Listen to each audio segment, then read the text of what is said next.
Bismillahirrahmanirrahim. Ya ayuhan nasu kulu mimma fil ardi halalan thayyiban wa la tattabi'u khutuwatis syaitan innahu lakum aduwwun mubin. Innama yamurukum bis-su'i wal fahsya'i wa taqulu 'alallahi ma la ta'lamun. Kita terakhir dawe ya ayuhan nas.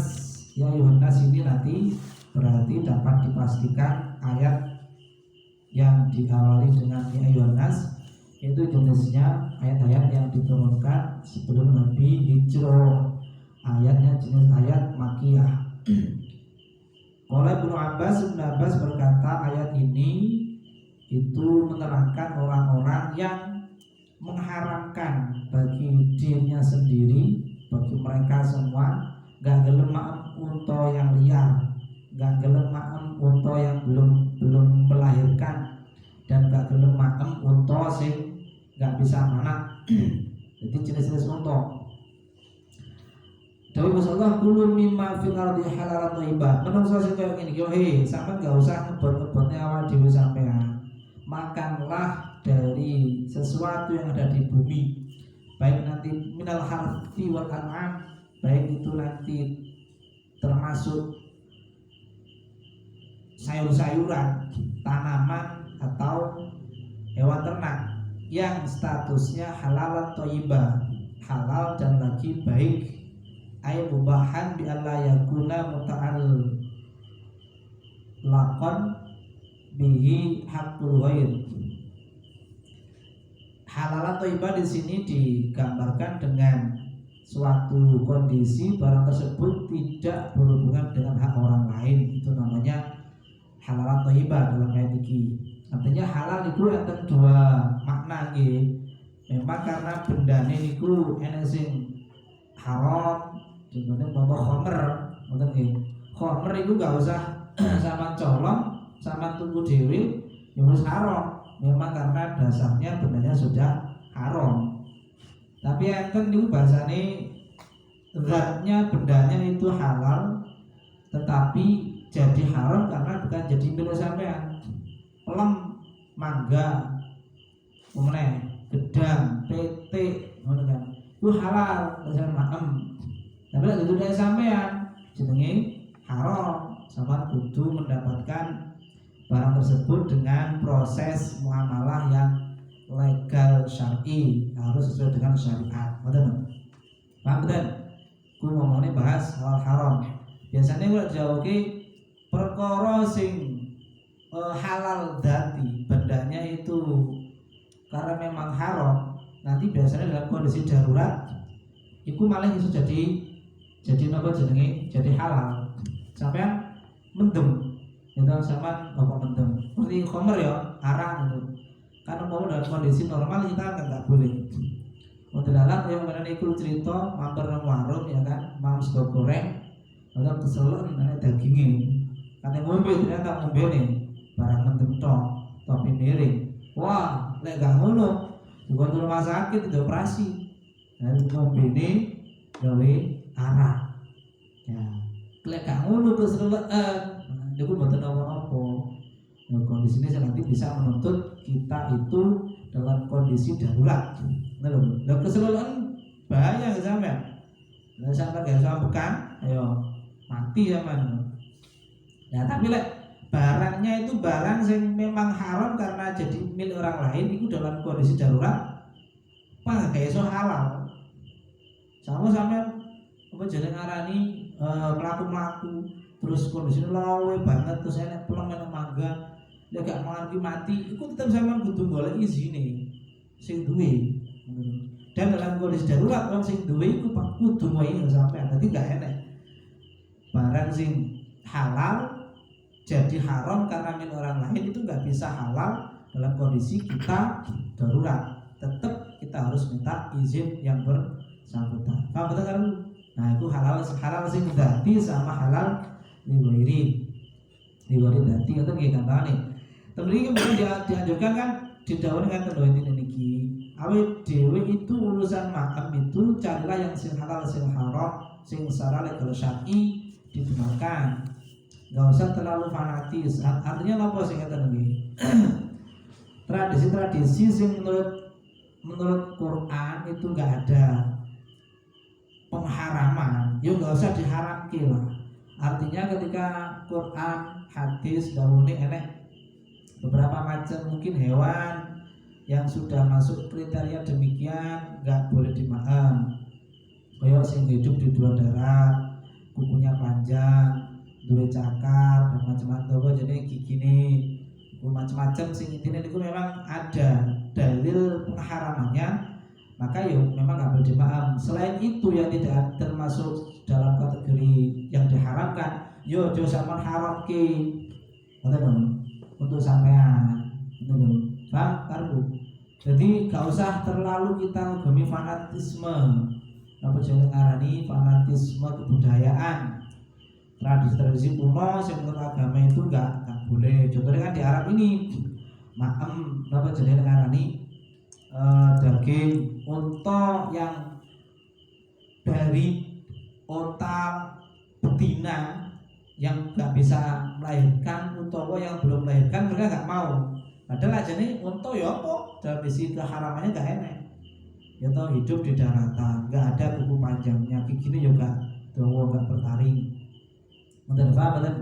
Nah tadi gue ngerti tadi gue karena itu semua adalah tradisi-tradisi untuk apa jenenge ngarani untuk biasanya tidak dijadikan sesajen, dijadikan tumbal. Misalnya wala tattabi'u khutuwati syaiton. Jadi hewan unta perempuan betina yang belum melahirkan atau tidak bisa melahirkan nanti digawe ritual mungkin bulan suro potong Arab untuk persembahan berhalanya.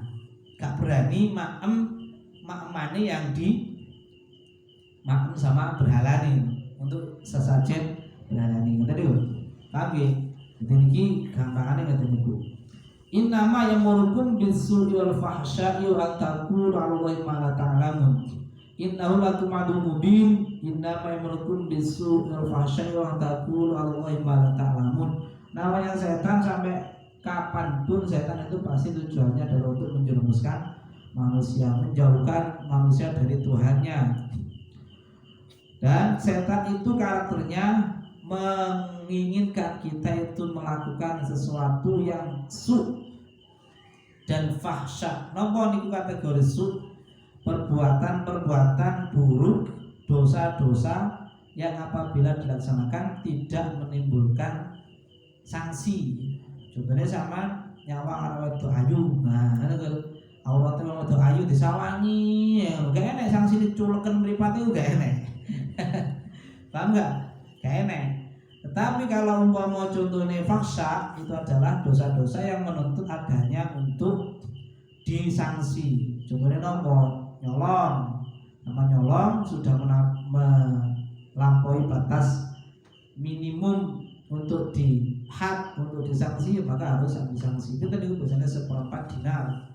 Nanti ditugel tangannya setengah. Itu namanya bedanya fahsya sama su'.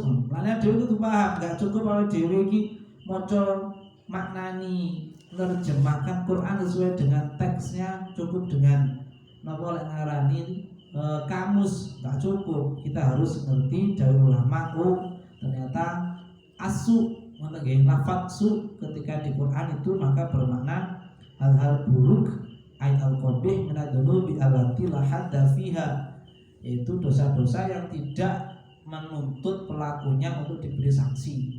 Itu namanya su, perkara buruk.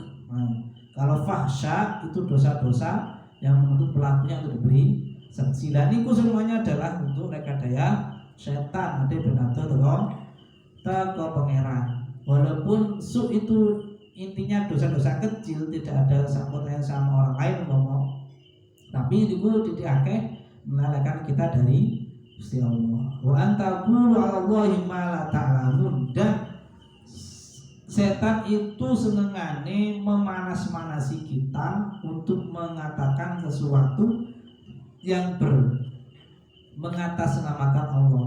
Jadi gampang-gampang gawe jeneng Gusti Allah. Sumpah dengan mengatasnamakan Allah, kayak dagangannya ben payu. Bakul nang pasar ngene kok dae ya, kok dae wong dodolan apa jenenge ngarani koyo dhewe wong tuku nih kok sampean aja tekon rego kulake ngono. Wah mesti wonge mesti ngapusi pedagange. Ngoten paham enggak? Men bos klambi Pak, piro Pak regane? Atau 50. Wah, lanjut kulake pinten ngono gak oleh ngono kuwi. Ya mesti gak didodoni. Kalau sampean didodoni wonge mesti ya bat kulake 50 jeluk betul atau 50 badine 2 kali lipat dhewe. Nah, itu gak betul ngoten iki. Nah, biasanya lah sama pedagang yang tidak jujur, kemudian bicaranya ben mantep nih pembelinya, bersumpah-sumpah dengan mengatasnamakan Allah. Nah, bahwa contohnya demi Allah nih kulanya nih 140. Padahal aslinya kulanya regane 50. Itu buatan parang bukan takulu Allahi mala taklamu. Demi Allah ini mana khilafah itu adalah oh no. Makanya itu namanya pedagang agama. Oke, intinya tadi Bu. Wa idza qila lahum tabi'u ma anzalallahu qalu bal nattabi'u ma alfain 'alaihi aba'ana aw kana aba'un la ya'qiluna syai'an wa la yahtadun.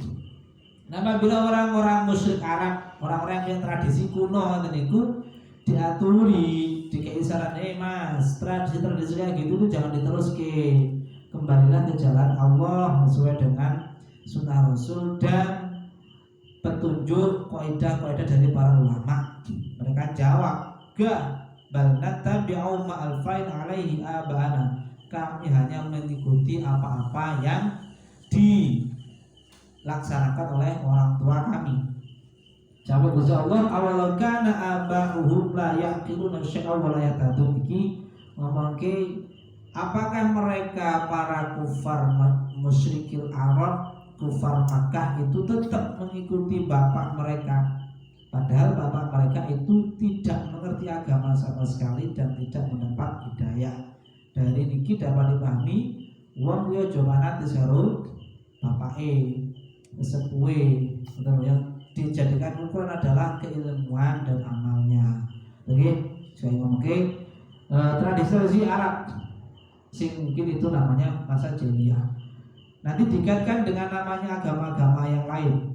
Contohnya tak mungkin Islam karo Hindu karo Buddha itu punya keterkaitan. Terutama tembusnya Hindu karo napa jenenge ngarani Islam itu ketemu di Nabi Nuh, di Nabi Nuh. Terus kalau Buddha sama Hindu kuwi pecahan iki ajane. Buddha itu pecahannya Hindu. Asline Siddhartha Gautama itu asline Hindu, kemudian keteknya agama dhewe jenenge Buddha. Di agama Buddha iku ngomongke wong gak oleh mendem-mendem. Nang agama Islam yo padha.